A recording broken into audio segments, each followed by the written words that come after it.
ঢালিউডের এক সময়ের আলোচিত তারকা দম্পতি শরীফুল রাজ ও পরিমণি। বিচ্ছেদের পর থেকে তারা দুজন এখন দুই জগতের বাসিন্দা। তারপরও তাদের মাঝখানে রয়ে গেছে সেতুবন্ধন, একমাত্র ছেলে শামীম মোহাম্মদ রাজ্য বা পূর্ণ।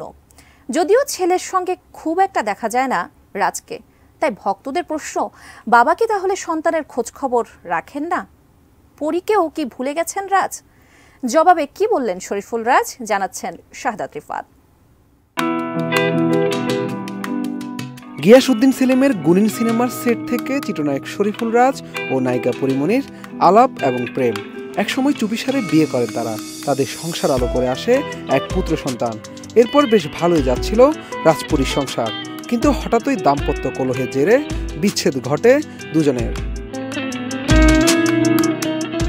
বর্তমানে অভিনেতা শরীফুল রাজ আছেন সিনেমার ব্যস্ততায়, অন্যদিকে কাজ আর সন্তানকে নিয়ে পরীর সংসার। এর মধ্যে আবারও মা হয়েছেন পরী। একটি কন্যা সন্তান দত্তক নিয়েছেন এই চিত্রনায়িকা। এদিকে রাজপরীর বিচ্ছেদ হলেও এই দম্পতির মাঝখানে রয়ে গেছে সেতুবন্ধন, একমাত্র ছেলে শামীম মোহাম্মদ রাজ্য বা পূর্ণ। কিন্তু ছেলের সাথে খুব একটা দেখা যায় না বাবা রাজকে।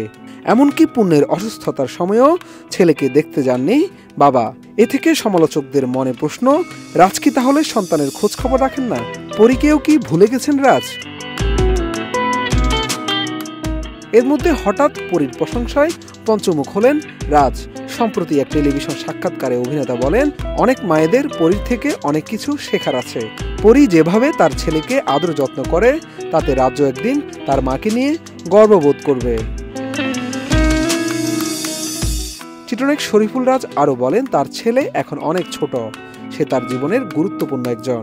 তার নিজের কাছে মনে হয় ও ঠিকঠাক ভালো একটা জায়গায় আছে। তিনি চাইছেন রাজ্য যেভাবে আছে আরও ভালো থাকুক, সুস্থ থাকুক। ছেলেকে সময় দেওয়া প্রসঙ্গে রাজ বলেন, যেহেতু তিনি নিজেও ব্যস্ত, ছেলের সঙ্গে দেখা করার, সময় কাটানোর সুযোগ হয় না। রাজ্য এখনো অনেক ছোট, তবে সে তাকে অনুপ্রেরণা যোগায়। সবাই তার ছেলের জন্য দোয়া করবেন। এর আগে 2022 সালের 10 জানুয়ারি প্রথম প্রকাশ্যে আসে রাজপরীর সম্পর্কের খবর।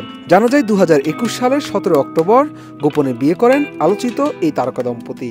তবে 2022 সালের 22 জানুয়ারি তাদের আবারও পারিবারিকভাবে ঘরোয়া আয়োজনে বিয়ে হয়। অভিনেতা শরীফুল রাজ প্রথম আলোচনায় আসেন আইসক্রিম সিনেমা দিয়ে। এরপর নডরাই, পরাণ ও হাওয়া সিনেমায় কাজ করে রাতারাতি তারকা বনে যান তিনি। বর্তমানে ঢালিউডের অন্যতম ব্যস্ত নায়ক শরীফুল রাজ। সবশেষ গেল ঈদে রাজের 3টি সিনেমা মুক্তি পেয়েছে দেশের প্রেক্ষাগৃহে।